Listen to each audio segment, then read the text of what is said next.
안녕하세요. 러브스토리입니다. 오늘은 특별한 이야기를 가져왔습니다.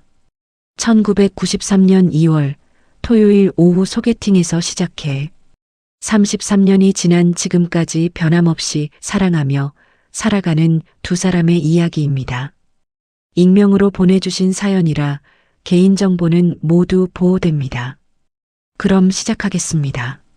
1993년 2월 13일 토요일. 그날도 여느 토요일처럼 사무실 시계는 오후 1시를 가리키고 있었습니다. 주말 반일 근무를 마친 직원들이 하나둘 퇴근 준비를 하며 들뜬 표정으로 주말 계획을 나누고 있었습니다. 1990년대 초반 토요일은 아직 완전한 휴일이 아니었습니다. 월요일부터 토요일 오전까지 일주일 내내 일하는 것이 당연하던 시절이었습니다. 그래도 토요일만큼은 점심때쯤 퇴근할 수 있어서 사람들은 이 반나절의 자유를 무척 소중하게 여겼습니다. 28배 준호 씨는 책상을 정리하며 긴 한숨을 내쉬었습니다. 또 혼자 보내는 주말이었습니다. 부모님은 일찍 돌아가셨고 형제들은 모두 타지에 살고 있었습니다. 명절이 아니면 가족을 만날 일도 없었습니다. 자취방에는 준호 씨 혼자뿐이었습니다. 준호 씨는 넥타이를 느슨하게 풀며 가방을 챙기기 시작했습니다. 준호 씨, 잠깐만요. 동갑내기 후배 민수 씨가 환한 얼굴로 다가왔습니다. 입사는 1년 늦었지만 또래라는 이유로 친하게 지내던 동료였습니다. 오늘 3시에 제 여자친구 만나기로 했는데 친구를 한 명 데려온대요.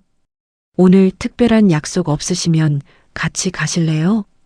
민수 씨의 말에 준호 씨는 잠시 망설였습니다. 시선을 창밖으로 돌렸습니다. 2월의 하늘은 맑았지만 공기는 차가워 보였습니다. 자취방에 혼자 돌아가 TV나 보며 라면을 끓여 먹는 모습이 떠올랐습니다. 그래요, 뭐. 가보죠. 준호 씨가 대답했습니다. 민수 씨가 활짝 웃었습니다. 잘 생각하셨어요. 오늘 재미있게 놀아봅시다. 그렇게 해서 준호 씨의 운명은 조용히 움직이기 시작했습니다. 그날 오후 3시. 약속 장소는 시내의 작은 다방이었습니다. 1993년의 다방은 지금의 카페와는 사뭇 달랐습니다. 두꺼운 벨벳 커튼, 빨간 조명, 테이블마다 놓인 재떨이, 담배 연기가 자욱한 공간에서 사람들은 종업원이 타주는 커피를 마시며 이야기를 나누곤 했습니다. 준호 씨는 회색 점퍼에 낡은 청바지 차림으로 다방 문을 열었습니다. 유리문을 열고 들어서자 담배 연기와 커피 향이 섞인 공기가 코끝을 스쳤습니다. 어디선가 흘러나오는 트로트 음악이 다방 안을 채우고 있었습니다. 민수 씨의 여자친구와 그 옆에 앉은 여자가 보였습니다. 24세 수진 씨였습니다. 진한 화장에 짙은 립스틱, 파마를 한 긴 머리, 그리고 짧은 미니스커트를 입고 있었습니다. 준호 씨는 그녀를 잠시 바라보다가 시선을 커피잔으로 옮겼습니다. 손으로 점퍼의 지퍼를 만지작거렸습니다. 수진 씨 역시 다가오는 준호 씨를 보며 표정이 굳어졌습니다. 키도 작고 옷도 형편없이 촌스러웠습니다. 머리도 제대로 손질하지 않은 것 같았고 패션 감각이라곤 전혀 없어 보였습니다. 수진 씨는 짧게 한숨을 내쉬며 친구 쪽으로 몸을 기울였습니다. 안녕하세요. 네, 안녕하세요. 어색한 인사를 나눈 4사람은 자리에 앉았습니다. 민수 씨와 그의 여자친구가 열심히 분위기를 띄우려 했지만 준호 씨와 수진 씨는 서로에게 말을 거의 걸지 않았습니다. 준호 씨는 커피잔을 들었다 내려놓기를 반복했습니다. 창밖 풍경에 시선을 고정한 채 민수 씨의 이야기에 간단히 맞장구만 쳤습니다. 수진 씨도 친구와만 이야기를 나누며 준호 씨 쪽은 거의 쳐다보지 않았습니다.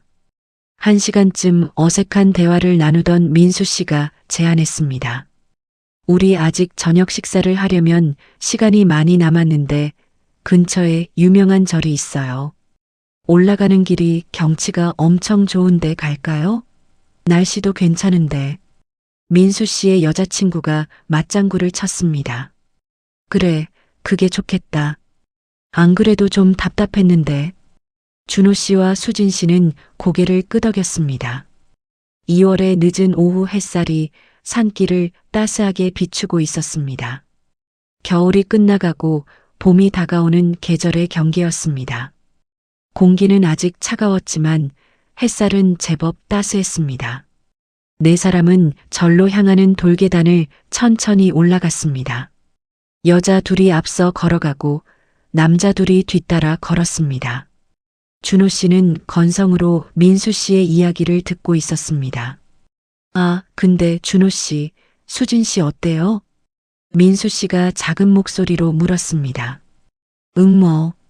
준호 씨는 대충 얼버무렸습니다. 손을 주머니에 넣고 계단만 내려다보며 걸었습니다. 민수 씨는 더 이상 묻지 않았습니다. 그런데 앞서 걷던 수진 씨가 돌계단을 오르는 순간 준호 씨의 시선이 그곳에 머물렀습니다. 미니스커트 밑으로 드러난 그녀의 다리가 눈에 들어왔습니다. 매끈하고 균형 잡힌 다리였습니다. 햇살을 받아 더욱 하얗게 빛나고 있었습니다. 준호 씨의 시선이 자신도 모르게 그곳에 고정되었다가 이내 고개를 돌려 옆 풍경을 바라봤습니다. 귓불이 뜨거워지는 것 같았습니다. 준호 씨는 계단만 내려다보며 걸음을 옮겼습니다. 절 마당에 도착한 네 사람은 경내를 한 바퀴 돌았습니다. 2월의 절은 한적했습니다. 스님 한 분이 마당을 쓸고 계셨고 향 냄새가 은은하게 퍼져 있었습니다. 준호 씨는 절간의 풍경을 바라보며 깊게 숨을 들이마셨습니다. 향나무 냄새가 코끝을 스쳤습니다. 하지만 이상하게도 수진 씨의 모습이 자꾸 눈에 들어왔습니다. 진한 화장은 여전히 익숙하지 않았지만 그녀가 웃을 때의 표정이나 친구와 이야기 나누는 모습이 자연스러워 보였습니다. 사찰을 한 바퀴 돌고 내려온 네 사람은 시내로 돌아와 민물고기 매운탕을 하는 식당으로 갔습니다. 잉어찜으로 저녁을 먹었습니다. 처음 먹어보는 잉어찜은 정말 맛있었습니다. 장가시가 많아 먹기가 약간 불편했지만 맛이 좋았습니다. 준호 씨는 묵묵히 식사만 했고 수진 씨도 마찬가지였습니다. 민수 씨와 여자친구는 깔깔 웃으며 열심히 수다를 떨었습니다. 식사를 마치고 식당을 나설 때쯤 시계는 저녁 8시를 가리키고 있었습니다. 우리 나이트 한번 갈까요? 토요일 밤인데. 민수 씨가 신이 나서 제안했습니다. 1993년 토요일 밤의 나이트클럽은 젊은이들의 단골 코스였습니다. X세대라 불리던 당시 젊은이들은 토요일만 되면 나이트클럽으로 몰려들었습니다. 좋아요. 민수 씨의 여자친구가 먼저 대답했고 준호 씨와 수진 씨도 고개를 끄덕였습니다. 네 사람은 나이트클럽으로 향했습니다. 큰 대로변에 있는 나이트클럽은 입구에 화려한 네온사인 간판이 반짝이고 있었습니다. 내부 음악이 외부로 들리도록 스피커를 설치해 놓아 신나는 음악이 입구부터 기분을 들뜨게 했습니다. 네 사람은 직원의 안내를 받아 안으로 들어갔습니다. 하지만 예상과 달리 나이트클럽은 썰렁하기 짝이 없었습니다.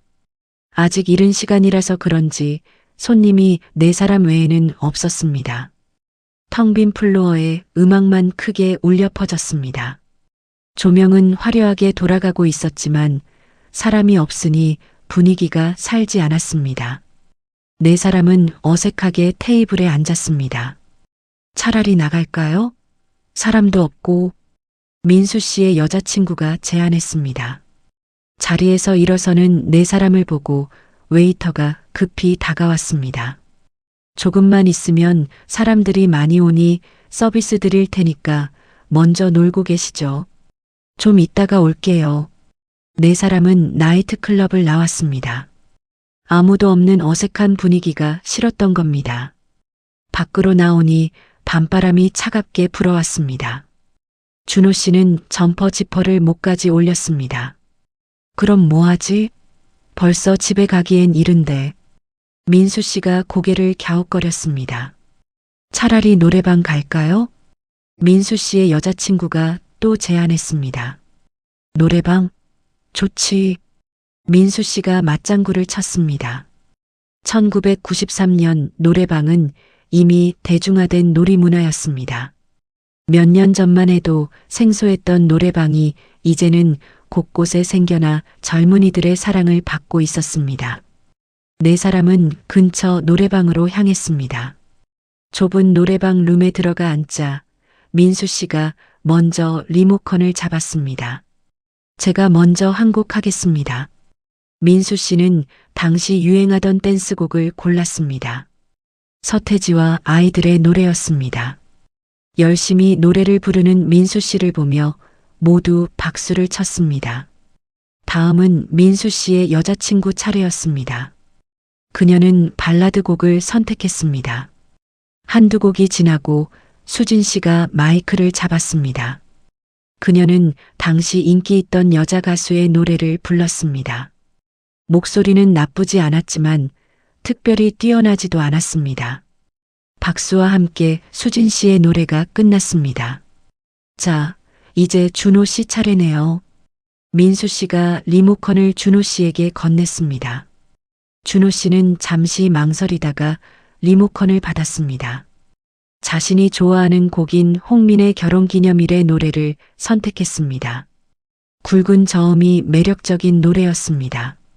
전주가 흐르고 준호 씨가 마이크를 잡았습니다. 그 순간 노래방 안의 분위기가 바뀌었습니다. 준호 씨의 목소리는 예상외로 정말 훌륭했습니다. 안정적인 호흡, 감정이 실린 표현, 정확한 음정. 그는 마치 가수처럼 노래를 불렀습니다. 준호 씨는 노래를 부르며 슬쩍 수진 씨의 손을 잡았습니다. 수진 씨는 손을 빼지 않았습니다. 오히려 가만히 그대로 두었습니다. 수진 씨의 표정이 부드러워졌습니다. 준호 씨의 목소리에는 뭔가 특별한 것이 있었습니다. 기교를 부리는 것도 아니고 목소리가 특별히 좋은 것도 아니었지만 노래에 감정이 실려 있었습니다. 수진 씨는 무심코 준호 씨를 다시 보게 되었습니다. 노래를 부르는 그의 눈빛이 진지했습니다. 마이크를 잡은 손이 떨리지 않았습니다. 감정을 실어 한 소절 한 소절 부르는 모습이 제법 매력적으로 보였습니다. 노래가 끝나자 박수가 터져 나왔습니다. 준호 씨, 노래 정말 잘하시네요. 어디서 배우셨어요? 민수 씨와 그의 여자친구가 연신 감탄했습니다. 준호 씨는 쑥스럽게 웃으며 마이크를 내려놓았습니다. 아니에요. 그냥 좋아해서 자주 부르다 보니. 수진 씨는 준호 씨를 바라보며 속으로 생각했습니다. 입꼬리가 살짝 올라갔습니다. 그렇게 네 사람은 신나게 노래를 부르며 시간을 보냈습니다. 처음에 어색한 분위기는 많이 풀렸습니다. 특히 준호 씨의 노래 실력 덕분에 분위기가 살아났습니다. 준호 씨는 한 곡, 두 곡 계속해서 노래를 불렀고 모두 뛰어난 실력을 뽐냈습니다. 수진 씨도 어느새 준호 씨의 노래에 빠져들어 있었습니다. 진한 화장과 미니스커트를 입은 겉모습과 달리 그녀의 눈빛에는 순수함이 담겨 있었습니다. 밤 11시가 넘어서야 네 사람은 노래방을 나왔습니다. 오늘 정말 재미있었어요. 민수 씨의 여자친구가 환하게 웃었습니다. 우리 다음에 또 만나요. 다음 주 토요일에 바다 갈까요? 날씨도 슬슬 풀릴 것 같은데. 민수 씨의 여자친구가 제안했습니다. 수진 씨는 좋다고 했고 남자들도 고개를 끄덕였습니다. 그렇게 다음 주 약속을 하고 헤어졌습니다. 각자 집으로 돌아가는 길, 준호 씨는 버스를 타고 자취방으로 향했습니다. 버스 창밖으로 밤거리가 스쳐 지나갔습니다. 네온 사인이 반짝이는 거리, 늦은 시간까지 영업하는 가게들. 준호 씨는 창에 비친 자신의 모습을 바라봤습니다. 오늘 그럭저럭 잘 보냈다는 생각이 들었습니다. 자취방에 도착해 침대에 누웠습니다. 천장을 바라보다가 눈을 감았습니다. 다음 주 토요일, 두 여자는 약속 장소에서 한참을 기다렸습니다. 1시간, 2시간. 하지만 남자들은 나타나지 않았습니다. 전화를 해도 받지 않았습니다. 1993년 아직 휴대전화가 대중화되지 않은 시절이었습니다. 공중전화로 자취방에 전화를 해도 받지 않았습니다. 두 여자는 화가 많이 났습니다. 이게 뭐 하는 짓이야? 약속을 해놓고 바람을 맞춰. 민수 씨의 여자친구가 분노했습니다. 정말 너무하네. 연락도 안 하고. 수진 씨도 화가 났습니다. 볼이 붉게 달아올랐습니다. 주먹을 꽉 쥐었다 폈다를 반복했습니다. 두 여자는 그 자리에서 대책을 논의했습니다. 일단 우리 둘이 바다에 갔다 오면서 집에 찾아가자. 모른 척하기는 억울하고 괘씸해. 민수 씨의 여자친구가 제안했습니다. 수진 씨도 동의했습니다. 바다에 갔다 온 두 여자는 택시를 타고 준호 씨가 사는 동네로 향했습니다. 민수 씨의 여자친구가 민수 씨한테서 들은 적이 있었습니다. 준호 씨가 어디 사는지. 그 동네에 도착한 두 여자는 공중전화를 찾았습니다. 그리고 준호 씨의 자취방으로 다시 전화를 하였습니다. 잠시 후 전화를 받은 준호 씨가 말을 꺼내기도 전에 날카로운 여자의 목소리가 들려왔습니다. 이거 너무하는 거 아니에요? 어떻게 약속을 해놓고 바람을 맞춰요? 민수 씨의 여자친구가 다짜고짜 쏘아붙였습니다. 준호 씨는 순간 당황했습니다. 누구세요? 누구세요? 아예 목소리도 잊어버렸구만. 제가 누군지 기억도 안 나죠? 그때서야 오늘 바다에 가기로 약속을 했던 기억이 났습니다. 아, 미안합니다. 제가 깜빡했네요. 미안하면 지금 당장 나와요. 여기 준호 씨 집 근처 호프집인데 당장 나와요. 할 말 있어요. 준호 씨는 깜짝 놀랐습니다. 설마 여기까지 찾아올 줄은 몰랐습니다. 저기, 지금 나가기가. 준호 씨가 우물쭈물하며 변명을 늘어놓으려 했지만 변명은 필요 없어요. 5분 안에 나와요. 안 나오면 직접 찾아갑니다. 전화가 끊겼습니다. 준호 씨는 어쩔 수 없이 밖으로 나갔습니다. 호프집에는 이미 두 여자와 민수 씨가 같이 앉아서 생맥주를 마시고 있었습니다. 환한 전화 목소리와는 달리 분위기는 화기애애했습니다. 수진 씨를 본 준호 씨는 순간 놀랐습니다. 한 듯, 안 한 듯한 화장에 머리는 뒤로 길게 하나로 묶고 청바지와 흰색 셔츠에 두툼한 오리털 파카를 입고 있는 모습이 첫 번째 만났을 때와는 분위기가 완전히 달랐습니다. 준호 씨의 시선이 수진 씨에게 머물렀습니다. 심장이 조금 빨리 뛰는 것 같았습니다. 미안해요. 갑자기 일이 생겨서. 준호 씨의 변명에 민수 씨의 여자친구는 장난기 섞인 화난 표정을 지으며 말했습니다. 아니, 어떻게 아가씨들이 2차 데이트 신청을 하는데 바람을 놔요. 그래서 바람 맞은 게 화가 나서 직접 온 거예요. 보상하세요. 아, 그러셨군요. 오늘 술값은 제가 다 내겠습니다. 알았어요. 그걸로 용서하죠. 그것으로 다시 분위기는 좋아졌습니다. 서로 잔을 채워주며 즐거운 시간을 보냈습니다. 수진 씨가 준호 씨에게 잔을 들며 건배를 청했습니다. 건배를 한 후 한 모금 마시고 잔을 내려놓을 때 수진 씨가 물었습니다. 준호 씨는 여자친구가 왜 없어요? 준호 씨는 갑작스러운 질문에 당황했습니다. 잠시 맥주잔만 바라보다가 천천히 대답했습니다. 학교 다닐 때까진 많았는데 졸업하고부터는 쭉 없었어요. 시간도 없고 학교 때는 한 여자를 3개월 이상 만나본 적이 없었어요. 내가 좋아할 때 한 달, 같이 좋아할 때 한 달, 싫어지기 시작해서 한 달, 딱 그렇게 석 달이면 헤어지고 또 다른 여자 사귀고 또 석 달 후에 헤어지고 그랬어요.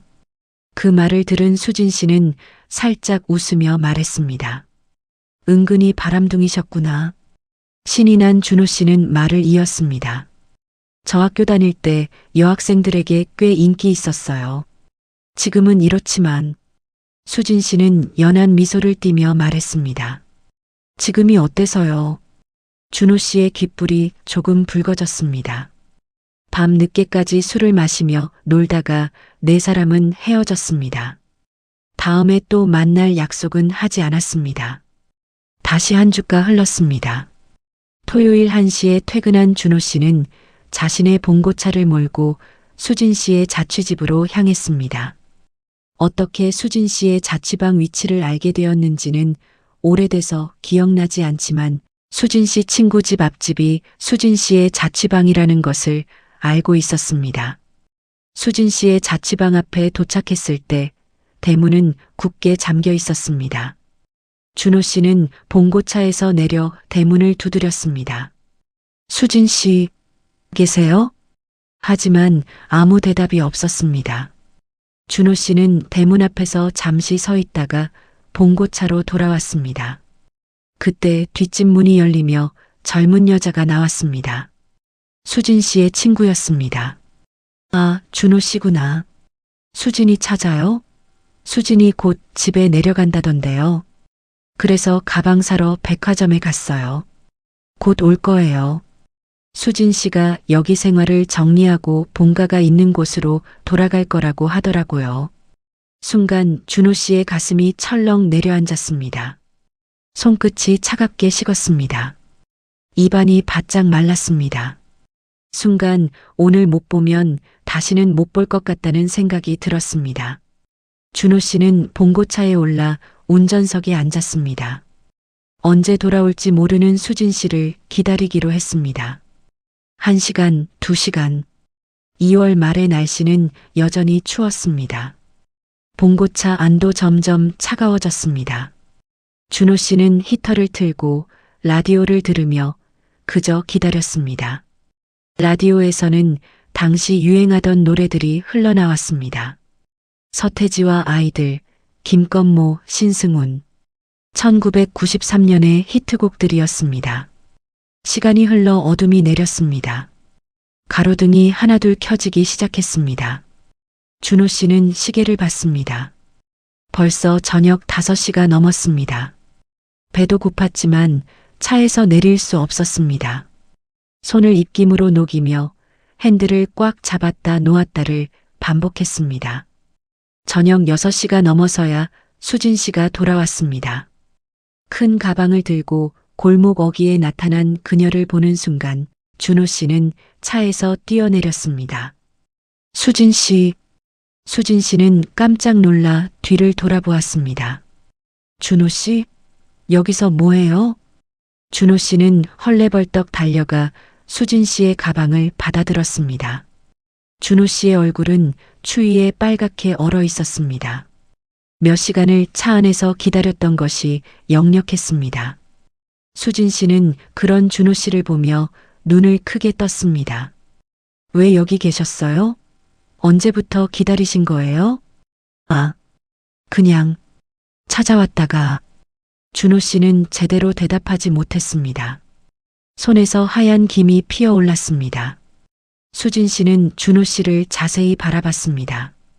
추위에 떨고 있는 모습, 짐을 받아들고 서 있는 모습, 뭔가 진심이 느껴졌습니다.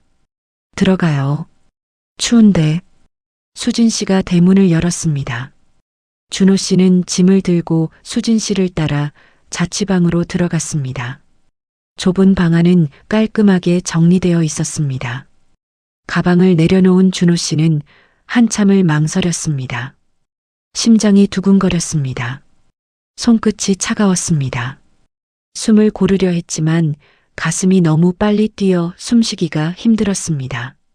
지금 말하지 않으면 영원히 못할 것 같았습니다. 수진 씨, 저랑 같이 살아요. 갑작스러운 고백에 수진 씨는 눈이 휘둥그레졌습니다. 네, 갑자기 무슨... 수진 씨는 당황해서 제대로 말이 나오지 않았습니다. 저도 잘 모르겠어요. 근데 수진 씨가 자꾸 생각나요. 처음엔 별로라고 생각했어요. 솔직히 말하면 화장도 진하고 미니스커트도 마음에 안 들었어요. 근데 노래방에서 웃는 모습 보고 뭔가 달라 보였어요. 그리고 호프집에서의 모습도 자꾸 생각나요. 준호 씨의 목소리는 떨리고 있었습니다. 이렇게 헤어지면 안 될 것 같아요. 다시는 못 볼지도 모른다는 생각이 들자 마음이 불안해서 진정이 안 돼요. 수진 씨는 한참을 준호 씨를 바라보았습니다. 그의 진지한 눈빛에서 무언가가 느껴졌습니다. 거짓이 아니었습니다. 진심이었습니다. 이 사람은 정말로 자신을 원하고 있었습니다. 몇 시간을 추운 차 안에서 기다린 그 진심이 지금 떨리는 목소리로 고백하는 그 진심이 수진 씨의 마음을 흔들었습니다.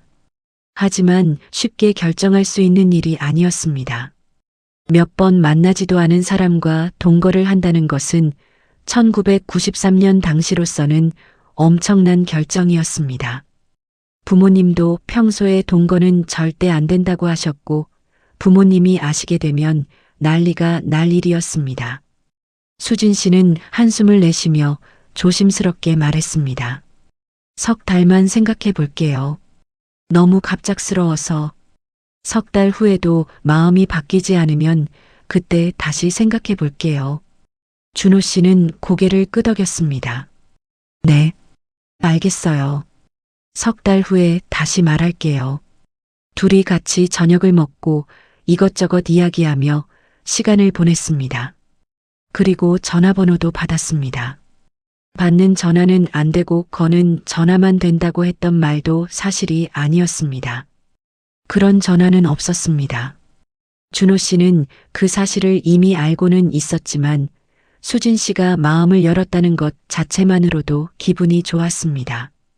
다시 일주일이 지나고 토요일, 준호 씨는 자신의 자취방 짐 중 TV와 필요한 물품을 봉고차에 싣고 수진 씨의 자취방으로 갔습니다. 마음속으로 다짐했습니다. 문을 두드리자 수진 씨가 나왔습니다. 준호 씨, 짐을 잔뜩 가지고 온 준호 씨를 본 수진 씨는 어이가 없었습니다. 뭐 하는 거예요? 같이 살자고 했잖아요. 제 짐 좀 들여놓을게요. 준호 씨는 태연하게 짐을 들고 방으로 들어갔습니다. 수진 씨는 황당해하면서도 이상하게 그를 내쫓지는 않았습니다. 하지만 불안했습니다.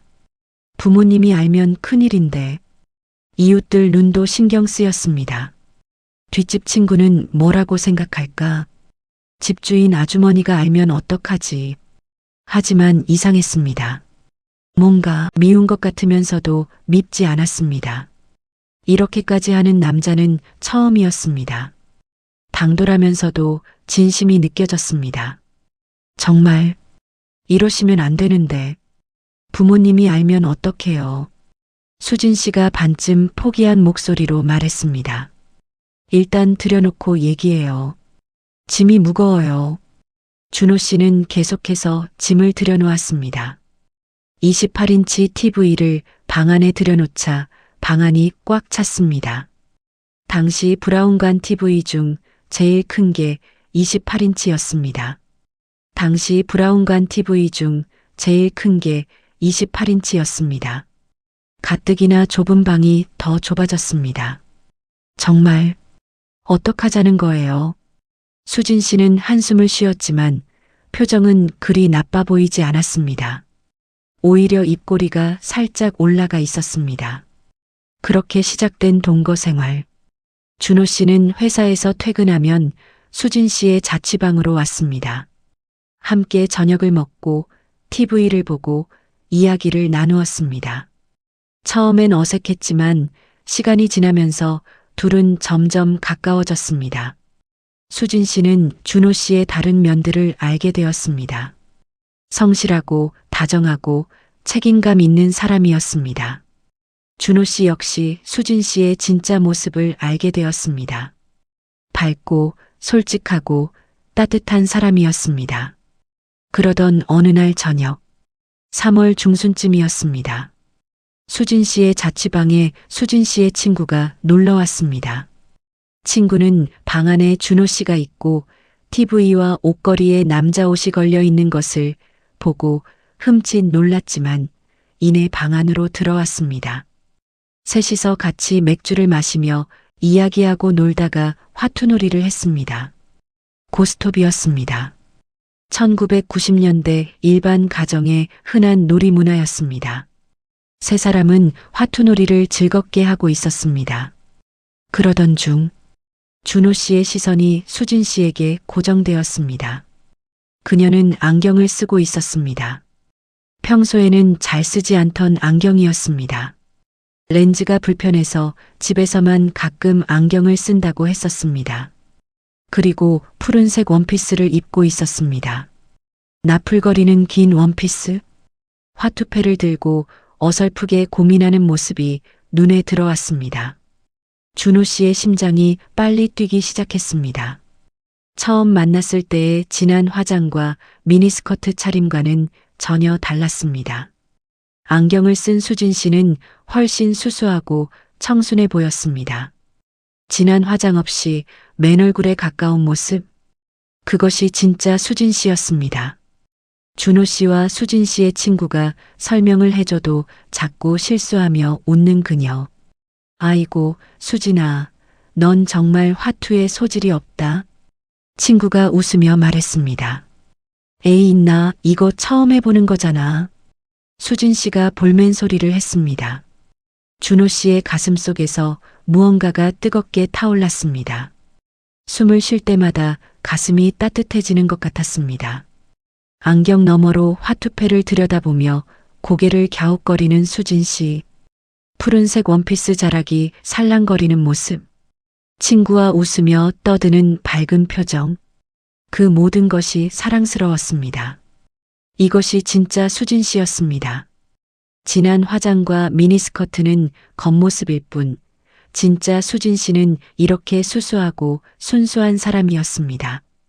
준호 씨는 그날 밤 잠을 제대로 이루지 못했습니다. 수진 씨의 모습이 계속 떠올랐습니다.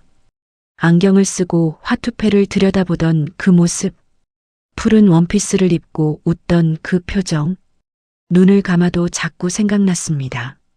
며칠 후, 준호 씨와 수진 씨는 단둘이 데이트를 했습니다. 3월의 봄바람이 살랑살랑 불어왔습니다. 겨울이 완전히 가고 봄이 온 것입니다. 개나리가 피기 시작했고 벚꽃 소식도 들려왔습니다. 1993년 3월, 봄은 이렇게 찾아왔습니다. 두 사람은 시내 공원을 거닐었습니다. 주말 오후의 공원은 사람들로 붐볐습니다. 연인들, 가족들, 친구들 모두 봄을 즐기러 나왔습니다. 준호 씨와 수진 씨도 그들 사이를 걸으며 이런저런 이야기를 나누었습니다. 요즘 회사 일은 어때요? 그냥 그래요. 바쁘긴 한데 할만해요. 힘들지 않아요? 괜찮아요. 준호 씨는요? 소소한 일상 이야기들. 그런 대화가 이어졌습니다. 벤치에 나란히 앉았을 때 준호 씨가 조심스럽게 수진 씨의 손을 잡았습니다. 수진 씨는 손을 빼지 않았습니다. 따뜻한 봄 햇살이 두 사람을 비추고 있었습니다. 수진 씨, 할 말이 있어요. 준호 씨는 심호흡을 했습니다. 손끝에서 땀이 났습니다. 수진 씨를 정말 좋아해요. 처음엔 몰랐어요. 솔직히 첫날은 별로라고 생각했어요. 화장도 진하고 미니스커트도 마음에 안 들었어요. 근데 이상하게 자꾸 생각나는 거예요. 안 보면 보고 싶고 퇴근하면 수진 씨 볼 생각에 가슴이 설레고 그래요. 준호 씨는 잠시 숨을 고르고 계속 말했습니다. 그러다가 화투놀이 할 때 너무 예쁜 모습을 보고 완전히 반했어요. 안경 쓰고 푸른 원피스 입고 앉아있던 그 모습이 너무 예뻤어요. 그게 진짜 수진 씨구나 싶었어요. 처음 만났을 때 진한 화장하고 미니스커트 입은 모습보다 안경 쓰고 원피스 입고 화투하던 그 모습이 훨씬 좋았어요. 그게 진짜 수진 씨잖아요. 서툴고 어설프지만 밝고 순수한 그런 모습이 너무 좋았어요. 준호 씨는 수진 씨의 두 손을 꼭 잡았습니다. 수진 씨, 저랑 결혼해요. 평생 같이 살아요. 저의 지금 이 마음이 평생 변하지 않을 거예요. 약속할게요. 평생 수진 씨만 사랑할게요. 그의 목소리는 떨렸지만 눈빛만큼은 확고했습니다. 진심이 담긴 눈빛이었습니다.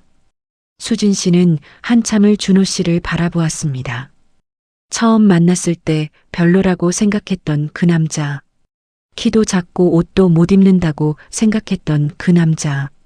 하지만 지금은 달랐습니다. 노래방에서 감정을 담아 노래하던 모습.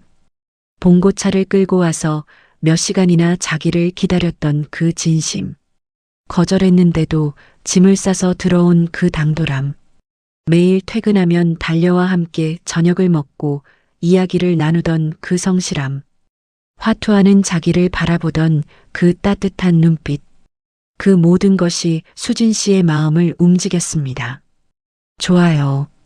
수진 씨가 조용히 대답했습니다. 저도 처음엔 별로였어요. 키도 작고 옷도 못 입고. 근데 준호 씨 노래 듣고 좀 놀랐어요. 목소리에 진심이 담겨 있더라고요. 그리고 기다려줬을 때 감동받았어요. 이 사람 진심이구나 싶었어요. 수진 씨는 준호 씨의 손을 꼭 잡았습니다. 짐 싸들고 들어왔을 때는 황당했지만 싫지 않았어요. 이렇게까지 하는 사람 처음 봤거든요. 같이 살면서 준호 씨가 얼마나 좋은 사람인지 알게 됐어요. 성실하고 다정하고 책임감 있고. 저도 준호 씨 좋아해요. 결혼해요. 두 사람은 서로를 바라보며 미소 지었습니다. 봄바람이 두 사람 사이를 지나갔습니다. 공원의 벚꽃나무에서 꽃잎 하나가 떨어져 수진 씨의 머리 위에 내려앉았습니다. 준호 씨는 그 꽃잎을 조심스럽게 집어 수진 씨의 손에 올려놓았습니다. 평생 변하지 않을 마음. 준호 씨가 다시 한번 다짐했습니다. 네, 저도요. 수진 씨가 대답했습니다. 그렇게 두 사람의 사랑은 시작되었습니다. 1993년 3월 봄날의 공원 벤치에서 1993년 9월 5일 일요일 준호 씨와 수진 씨는 전통 결혼식을 올렸습니다. 당시에만 해도 전통 결혼식은 거의 하지 않는 시기였지만 두 사람은 특별하게 하고 싶었습니다. 친척들과 직장 동료, 친구, 선후배들이 전통 결혼식을 오랫동안 또는 처음 보는 것이라 생각보다 많은 하객들이 참석했습니다. 두 사람은 그렇게 행복한 결혼식을 올렸습니다. 다음 해에 아들을, 4년 후에는 딸을 낳았습니다. 33년이 지난 지금까지 행복하게 잘 살고 있습니다.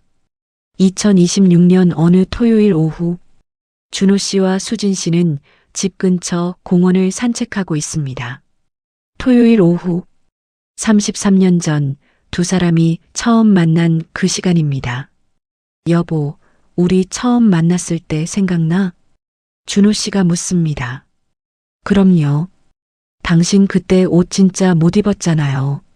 수진 씨가 웃으며 대답합니다. 당신도 화장 너무 진했어요. 미니스커트도 입고. 준호 씨가 놀립니다. 에이, 그때 유행이었다고요. 요즘 애들도 다 그렇게 입잖아요. 수진 씨가 변명합니다. 두 사람은 벤치에 앉습니다. 33년 전 고백했던 그 공원의 벤치와 비슷합니다. 그때 화투놀이 하던 거 기억나요? 안경 쓰고 푸른 원피스 입고. 준호 씨가 말합니다. 기억나죠? 당신이 그때 그 모습 보고 반했다고 했잖아요. 수진 씨가 빙그레 웃습니다. 평생 변하지 않을 마음이라고 했었죠. 수진 씨가 말합니다. 네. 그 약속 지켰나요? 준호 씨가 묻습니다. 물론이죠. 저도 마찬가지고요. 수진 씨가 대답합니다. 준호 씨는 수진 씨의 손을 잡습니다. 주름진 손이지만 여전히 따뜻합니다. 33년이나 지났는데 참 빨랐어요. 그러게요. 어제 일 같은데. 수진 씨가 감회에 젖은 목소리로 말합니다. 힘든 일도 많았죠. 준호 씨가 말합니다. 그래도 당신이 옆에 있어서 다행이었어요. 수진 씨가 대답합니다. 저도요. 수진 씨가 없었으면 못 견뎠을 거예요. 두 사람은 조용히 공원을 바라봅니다. 아이들이 뛰어놀고 연인들이 걷고 가족들이 웃습니다. 33년 전 자신들의 모습 같습니다. 손주 보러 갈까요? 수진 씨가 묻습니다. 그래요. 우리 손녀 보고 싶네. 준호 씨가 웃습니다. 두 사람은 벤치에서 일어나 천천히 걷습니다. 서로의 손을 꼭 잡고 33년 전처럼 1993년 2월 13일 토요일 오후 그날 만약 준호 씨가 민수 씨의 제안을 거절했다면 어땠을까요? 만약 수진 씨가 친구를 따라 나가지 않았다면 어땠을까요? 만약 노래방에 가지 않았다면, 만약 준호 씨가 기다리지 않았다면, 만약 수진 씨가 받아주지 않았다면 수많은 만약이 있었습니다. 하지만 모든 만약을 넘어 두 사람은 만났습니다. 운명처럼 처음엔 서로 마음에 들지 않았습니다. 진한 화장과 미니스커트, 촌스러운 옷차림. 하지만 시간이 지나며 서로의 진짜 모습을 보게 되었습니다. 겉모습이 아닌 내면의 모습을, 진심을, 노래에 담긴 감정, 몇 시간을 기다린 진심, 짐을 싸들고 들어온 당돌함, 안경을 쓰고 어설프게 화투하던 순수함. 그런 것들이 두 사람을 연결했습니다. 저의 지금 이 마음이 평생 변하지 않을 거예요. 준호 씨가 했던 그 약속. 33년이 지난 지금도 그 약속은 여전히 지켜지고 있습니다. 앞으로도 계속 영원히. 1993년 2월 13일 토요일 오후에 시작된 사랑 이야기. 그것은 단순한 우연이 아니었습니다. 운명이었습니다. 두 사람이 함께 만들어간 아름다운 운명. 토요일 오후 반일 근무를 마치고 무심코 승낙한 소개팅. 그것이 한 사람의 인생을 바꿨습니다. 아니, 두 사람의 인생을. 그리고 그들의 자녀들, 손주들까지. 사랑은 그렇게 시작됩니다. 작은 우연에서. 그리고 그 작은 우연이 평생의 인연이 됩니다. 준호 씨와 수진 씨처럼 2026년 두 사람은 여전히 함께입니다. 희끗한 머리, 주름진 얼굴. 하지만 서로를 바라보는 눈빛만큼은 33년 전 그날과 같습니다.